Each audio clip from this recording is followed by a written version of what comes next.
नमस्कार, आप देख रहे हैं ग्रेटर जम्मू और मैं हूं आपके साथ नीतू सिंह। 1 to 1 के नए एपिसोड में आप सभी दर्शकों का ग्रेटर जम्मू के चैनल में स्वागत है।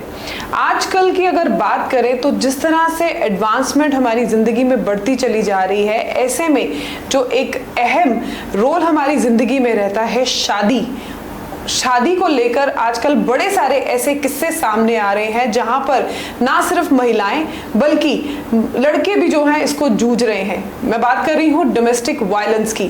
सिर्फ लड़कियां ही इसका शिकार नहीं, लड़के भी इसका शिकार हो रहे हैं। इस डोमेस्टिक वायलेंस के दौरान आपने अपने आप को खुद को किस तरह से बचाना है, इस पर बात करने के लिए आज हमारे साथ मौजूद हैं जम्मू की जानी मानी एडवोकेट उमा कपाही जी। चलिए करते हैं बात, जानते हैं उनसे कि डोमेस्टिक वायलेंस को लेकर आजकल जो ज्यादा केसेस बढ़ रहे हैं उसमें अपने आप को हम लोग किस तरह से सेव कर सकते हैं। उमा कपाही जी, ग्रेटर जम्मू के चैनल में आपका स्वागत है। Thank you so much ma'am. आज का मुद्दा ही यही है डोमेस्टिक वायलेंस का। सिर्फ लड़कियां ही नहीं, लड़के भी जो है इसका शिकार होते हैं। तो ऐसी स्थिति में खुद को कैसे बचाएं? देखिए, पहले तो डोमेस्टिक वायलेंस की डेफिनेशन क्या है, हमें डोमेस्टिक वायलेंस की डेफिनेशन को समझना बहुत ज़्यादा ज़रूरी है। और ज़रूरी नहीं है कि डोमेस्टिक वायलेंस सिर्फ लड़कियों के साथ ही हो रहा है, लड़कों के साथ भी होता है। बट एज सच लड़कियां जो हैं वो हमारी वुमेन सेल तक पहुंच जाती हैं, पुलिस स्टेशन तक चली जाती हैं। बट जब लड़कों की बात आती है तो लड़कों को समझ ही नहीं आता कि हम जाएं कहाँ। तो वायलेंस जो है एक वो अपने आप में एक ऐसी टर्म है जिससे हम इंडिकेट कर पा रहे हैं कि एक ऐसी चीज़ जिसको आप एक्सेप्ट नहीं कर सकते हो। डोमेस्टिक वायलेंस का मतलब है कोई आपके साथ मारपीट कर रहा है, कोई आपको मेंटल टॉर्चर कर रहा है, कोई कुछ भी डिमांड कर रहा है, उसकी वजह से कोई आपके ऊपर इम्प्लीकेशंस लगा रहा है, उसको हम डोमेस्टिक वायलेंस की डेफिनेशन में डाल सकते हैं, डिस्क्राइब कर सकते हैं।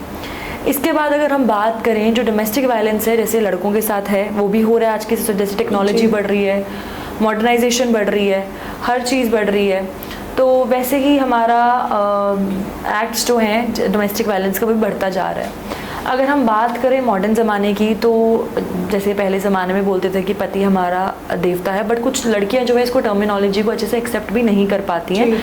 हिडन की स्टोरी क्या है वो तो आपस में कपल या उनकी फैमिली ही जानती है, बट सामने क्या प्रोजेक्ट किया जाता है दैट इज समथिंग डिफरेंस। तो डोमेस्टिक वायलेंस की अगर हम टर्मिनोलॉजी यूज़ करें तो डोमेस्टिक वायलेंस में आजकल बहुत सारे डोमेस्टिक वायलेंस प्रोटेक्शन एक्ट है जिसमें बहुत ज़्यादा टर्मिनोलॉजीज़ हैं, बहुत सारा कंसेप्ट प्रॉपर क्लियर किया हुआ है, जो आज हमारे लड़का हो चाहे लड़की हो उसको पता होना बहुत ज़्यादा ज़रूरी है। तो जैसे डोमेस्टिक वायलेंस की आपने बात कही कि लड़कियों भी इसकी शिकार हैं, लड़के भी इसका शिकार हैं, तो ऐसे में ज़्यादातर जो जैसे आपने कहा लड़कियां तो रुक कर लेती हैं कि जाकर वुमेन सेल में जाकर जो है रिपोर्ट दर्ज करवा लेती हैं, लेकिन लड़कों की अगर बात की जाए तो लड़कों को इसमें क्या जो है कैसे मदद लेनी चाहिए? देखिए, अगर लड़कों के साथ डोमेस्टिक वायलेंस हो रहा है तो obviously they should speak for it. जैसे कभी कभार लड़कियों के साथ भी डोमेस्टिक वायलेंस होता है, मेंटल टॉर्चर होता है या कुछ भी उनके साथ गलत होता है, तो वो दोनों फैमिलीज़ की इज्जत बचाने की बात करती हैं, जिसकी वजह से वो कभी अपनी आवाज़ नहीं उठा पाती हैं। सिमिलरली लड़कों के साथ भी यही चीज़ होती है।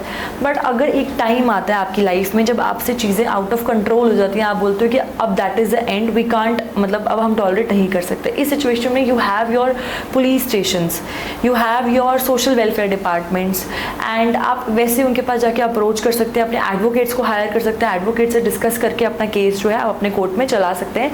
जैसे हमारे 3 नए क्रिमिनल लॉज आए हैं वो हमारे जेंडर न्यूट्रलिटी को, जेंडर बेस्ड है हमारे, जिसमें मेन वुमेन दोनों की इक्वालिटी की बात की गई है।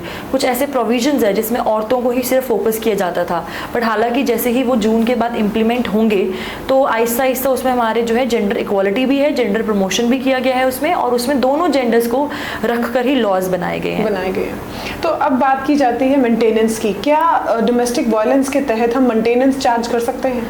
डोमेस्टिक वायलेंस के तहत बहुत सारे प्रोविजंस होते हैं। अगर तो आपका कोई बच्चा है उसकी आप कस्टडी लेना चाहते हैं तो उसमें आपको प्रोटेक्शन ऑर्डर्स भी, आपको कस्टडी ऑर्डर्स भी मिल सकते हैं। अगर आप कहीं पे काम करते हैं या कहीं भी कुछ आप जॉब करते हैं, कहीं आप जाते हैं, आपको डर है कि वहाँ पर आके आपका हस्बैंड या आपकी वाइफ को इशू क्रिएट कर सकती है, तो आप कोर्ट से उसके खिलाफ प्रोटेक्शन ऑर्डर्स भी ले सकते हैं। वैसे ही मेंटेनेंस ऑर्डर होता है कि अगर हस्बैंड अपनी वाइफ को मेंटेनेंस नहीं दे रहा है, एलिमनी नहीं दे रहा है, तो डोमेस्टिक वायलेंस प्रोटेक्शन के अंडर वो मेंटेनेंस ऑर्डर सीख कर सकती है उसकी wife. And same with the case of husband, अगर हस्बैंड के पास उतने रिसोर्सेज नहीं है कि वो अपने आप को मेंटेन करें एंड वाइफ इज अर्निंग, तो सेम अंडर सेक्शन 125 CRPC जिसे मेंटेनेंस बोलते हैं, हम उसमें वो एप्लीकेशन देकर अपनी भी मेंटेनेंस ले सकते हैं अपनी वाइफ से। So this is a provision which is applicable to both men also, to both women also. अक्सर देखा गया है कि जब भी ऐसे केसेस हम देखते हैं तो उसमें ज़्यादातर जो मेंटेनेंस है वो महिलाएं ही लेती हुई नजर आती हैं, लेकिन मेरे ख्याल में बहुत ही कम लोग ऐसे होंगे जिन्हें ये पता होगा कि वाइफ अगर अच्छी अर्निंग करती है तो हस्बैंड भी मेंटेनेंस जो है चार्ज कर सकता है। तो मैम आजकल देखा जाए तो बहुत ज़्यादा जो है डिवोर्स केसेस या डोमेस्टिक वायलेंस के केस जो है लगातार देखने को नजर आ रहे हैं, इसके पीछे रीज़न क्या मानते हैं आप? रीज़न इसके पीछे यही है कि एक आपस की म्यूचुअल अंडरस्टैंडिंग जो बहुत ज़्यादा होना ज़रूरी है। एंड जब नई नई शादी होती है तो ऑब्वियसली जब एक लड़की अपना सब कुछ छोड़ छाड़ कर आती है तो first of all you are accepting her, अपना एक फादर, ब्रदर, मदर, अपने एक मतलब एक पार्ट बोलते हैं अपना जैसे बॉडी का पार्ट, वो आपको सौंप रहे हैं। तो इसके रीजंस आ सकते हैं डाउरी डिमांड्स। कुछ ऐसी फैमिलीज आज भी हैं जो डाउरी डिमांड्स करती हैं, चाहे वो इनडायरेक्ट वे से करें चाहे वो डायरेक्ट वे से करें। एक रीज़न ये है जिसके बीच में फैमिलीज का कन्फ्लिक्ट राइज होता है, जिसके बीच में जो सबसे पहला हमारा कॉज आता है डाइवोर्स का। और कुछ ऐसी फैमिलीज़ हैं जब लड़की उनकी एक्सपेक्टेशंस को फुलफिल ना कर पा रही हो या उनको डाउरी डिमांड्स उनकी फुलफिल ना कर पा रही हो तो उसका ज़रा मारपीट होती है, तो वो डोमेस्टिक वायलेंस का केस बन जाता है। हालांकि आपने देखा होगा कुछ दिन पहले हमारे मीडिया में लड़की जो थी उसको उसकी सास ससुर के सामने उसका हस्बैंड इंस्टिगेट होके, सास ससुर और देवर था, जेठ था, आई डोंट नो एग्जैक्टली, उसके कहने पे कितना तरीके से मार रहे थे। आप किसी इंसान के साथ ऐसा सलूक कर ही नहीं सकते हैं। और उस लड़की की ऐसी हालत थी कि आप बयां ही नहीं कर सकते हैं। शायद वो किसी मीडिया प्लेटफॉर्म, हमारे जम्मू में ही वो इंसिडेंट हुआ है, मीडिया प्लेटफॉर्म में वो चीज़ आई थी जहाँ पे मैंने देखा था और मुझे किसी ने वो केस रेफ़र किया था कि मैम आप इसमें इंटरवेन करके लड़की की मदद करो, क्योंकि लड़की की बहुत बुरी कंडीशन है। अगर आप मेडिकल कंडीशन भी देखेंगे बहुत ज़्यादा बुरी है उसकी मेडिकल कंडीशन। तो हमारी डाउरी डिमांड्स हो गए, आप म्यूचुअल अंडरस्टैंडिंग की बात करें, फैमिलीज़ की बात करें, तो दीज आर द रीज़न जिसकी वजह से हमारा डाइवोर्स, डोमेस्टिक वायलेंस जो है ये इंस्टिगेट होता है। पहले तो जब लड़की सब कुछ छोड़ छाड़ कर आती है, वो अपना पूरा 20, 22, 25 साल का हर एक चीज़ छोड़ कर आती है, अपनी आदतें, चीज़ें, तो उसको नेक्स्ट फैमिली जो उसकी नई फैमिली होती है उसमें एडजस्ट करने में टाइम लगता है। तो सेकंड फैमिली को भी उतना ही उसको एडजस्टमेंट और सपोर्ट देना चाहिए। हम बोलते तो हैं बहू हमारी बेटी है, बट वो मानते ही नहीं है। अगर हमारे पास इन्फॉर्मेशन है प्रॉपर, अगर हम सच में मॉडर्न है, सिर्फ व्हाट्सएप, फेसबुक, इंस्टाग्राम से कोई मॉडर्न नहीं बन जाता है, मॉडर्न दिमाग से बनना पड़ता है। उस टर्मिनोलॉजी को अगर हम इस्तेमाल करेंगे तो हाल इसके रेट जो है ऑटोमेटिकली डिक्रीज होंगे, चाहे वो लड़के वालों की साइड से हो चाहे वो लड़की वालों की साइड से हो।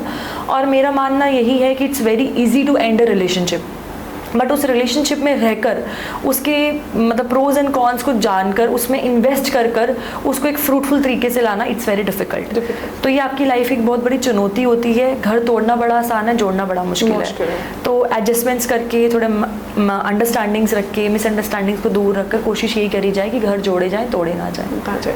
मैंने देखा है कि अक्सर जो डॉरी को या मैं बात करूँगी अगर डिवोर्स केस को लेकर देखा जाए तो बहुत लंबा एक अरसा बीत जाता है कोर्ट में, चाहे लड़की हो लड़का हो, बड़ा काफ़ी वक्त लगता है उनको डिवोर्स लेने में। ऐसा क्यों होता है? क्या रीज़न रहते हैं तो जो इतना केस जो है लंबा खिंचता है इसमें? देखिए, हमारे कॉन्स्टिट्यूशन ऑफ इंडिया ने या हमारा जैसे हिंदू मैरिज एक्ट की अगर आप बात करें तो इसमें हमारे वेरियस प्रोविजंस हैं, जिसमें जैसे आप रेस्टिट्यूशन ऑफ कंजुगल राइट्स की, मतलब कोई आपसे घर बसाना चाहता है उसकी एप्लीकेशन दे सकते हैं, डाइवोर्स की एप्लीकेशन दे सकते हैं, मेंटेनेंस की एप्लीकेशन दे सकते हैं। और एक हमारा प्रोविजन आता है म्यूचुअल कंसेंट से डाइवोर्स, जो 6 मंथ्स में कोर्ट हमें टाइम देती है म्यूचुअली अपना डाइवोर्स खत्म, मतलब अपना डाइवोर्स लेने के लिए। डाइवोर्स को इसीलिए टाइम लगता है बिकॉज कोर्ट भी कहीं ना कहीं चाहती है कि जो फैमिलीज़ में इश्यूज़ हैं, फैमिलीज़ में जो प्रॉब्लम है उसको बैठ के सेटल आउट करवाया जाए, क्योंकि अगर तो डाइवोर्स होगा तो 2 फैमिलीज़ के बीच में कितनी ज़िंदगियाँ ख़राब हो जाएंगी। सेकेंडली कोई बच्चा है तो बच्चे की ज़िंदगी भी ख़राब होगी, इसलिए कोर्ट भी टाइम देती है। टाइम लीजिए, मिसअंडरस्टैंडिंग्स को क्लियर कीजिए और देखिए अगर आप सेटलमेंट कर सकते हैं। इसलिए हमारा नया प्रोविज़न आया है काउंसलिंग, कि जब पार्टीज बोलती है हमने नहीं रहना, एक बार कोर्ट टाइम देगी, दूसरी बार, तीसरी बार, चौथी बार वो काउंसलिंग के लिए भेजते हैं। काउंसलिंग के बाद भी उनको 1-2 बार मौका मिलता है, फिर सारे एविडेंसेस इकट्ठे होते हैं, सारे प्रूफ इकट्ठे होते हैं, तो उसको ये प्रोसीजर है जिसको टाइम लगता है करने में। अगर आप बोलो कि एक सब्सटैंशियल लॉ है, वैसे नहीं कि मतलब देखा एविडेंस कलेक्ट किया हो गया।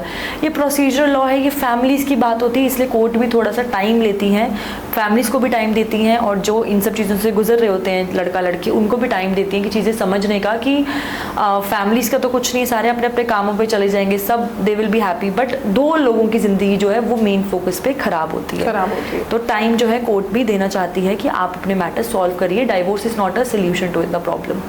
अब हिंदू मैरिज एक्ट की अगर बात करें तो इसमें क्या कुछ नए रिफॉर्म्स आए हैं जिनके बारे में अभी जो है आम जनता इसके बारे में नहीं जानती? देखिए, जैसे आप मेंटेनेंस की बात करते हैं तो लड़का भी मेंटेनेंस क्लेम कर सकता है अपनी वाइफ से।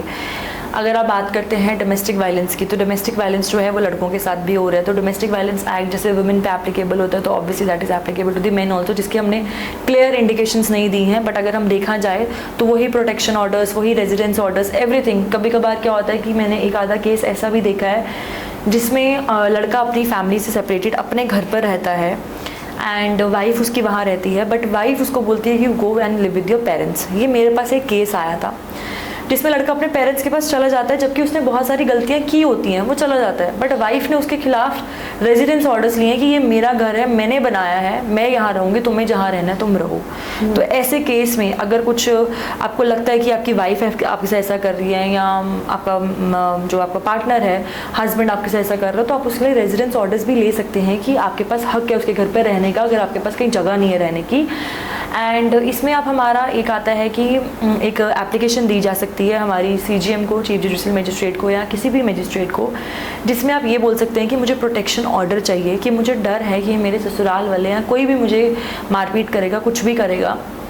तो इसमें समन सर्व होता है SSP के नाम का to the particular district. For example Jammu, तो जम्मू में पर्टिकुलर डिस्ट्रिक्ट SSP को समन सर्व होगा कि ये लड़की है, इसके नाम पे हमने प्रोटेक्शन ऑर्डर निकाला है, इसको इसके जो फैमिली है, इन लॉज हैं, उन्होंने इतनी अमाउंट देनी है। वो अमाउंट भी उसी एप्लीकेशन में लिखी होती है according to the expenses of the women, और प्रोटेक्शन प्रॉपर मिलती है उसको, कमरा, उसका रेजिडेंस, सब कुछ मिलता है उसको। कल को अगर उसके साथ कोई भी मारपीट करता है या कुछ भी करता है, then she has the authority. Then कौन रिस्पॉन्सिबल होता है? पुलिस वाले रिस्पॉन्सिबल, बिकॉज जो प्रोटेक्शन ऑर्डर होता है वो उनके नाम पे निकलता है, उनके नाम पे समन गया होता है। तो इस केसेस में जो वुमेन है जिनको लगता है कि अगर हम लोग अपने घर पर रहना चाहते हैं, हमारे पास पैसे नहीं है, हम अपने एक्सपेंसेस कैसे पूरे करेंगे, हमें मारपीट करेंगे, तो उसमें protection orders is the solution to it. आपने एक एप्लीकेशन देके अपना सारा अपनी इन्फॉर्मेशन उस एप्लीकेशन में लिखकर आप अप्रोच करिए कोर्ट में। कोर्ट आपको प्रोटेक्शन ऑर्डर्स देगा, आप उनके घर पर भी रह सकते हैं, उसी छत के नीचे रह सकते हैं, आपको खाना भी मिलेगा, आपको पैसे भी मिलेंगे, एवरीथिंग, और आपके साथ कुछ गलत नहीं हो सकता। अगर करते भी हैं then police is responsible for that thing. शुक्रिया उमा कपाही जी हमारे दर्शकों को इतनी इन्फॉर्मेशन देने के लिए। Thank you so much ma'am, thank you. तो ये थे हमारे साथ एडवोकेट उमा कपाही जी, जिन्होंने हमें बताया कि किस तरह से जो है अब रिफॉर्म्स लाए गए हैं हिंदू मैरिज एक्ट के तहत। जैसे कि पहले देखा जाता था कि लड़कियां ही जो थी वो अपने हस्बैंड से मेंटेनेंस जो है चार्ज कर सकती थी, लेकिन अब लड़के भी जो है अपनी वाइफ से मेंटेनेंस चार्ज कर सकते हैं। क्या कुछ कहना चाहते हैं इस वीडियो के बारे में? कमेंट सेक्शन में कमेंट करके जरूर बताइएगा। तब तक के लिए मुझे दीजिए इजाजत। अगले हफ्ते इस 1 to 1 के नए एपिसोड में नए एक हस्ती के साथ रूबरू होंगे। तब तक के लिए दीजिए इजाजत। कैमरामैन अजय जाडू के साथ मैं नीतू सिंह, ग्रेटर जम्मू के लिए। धन्यवाद।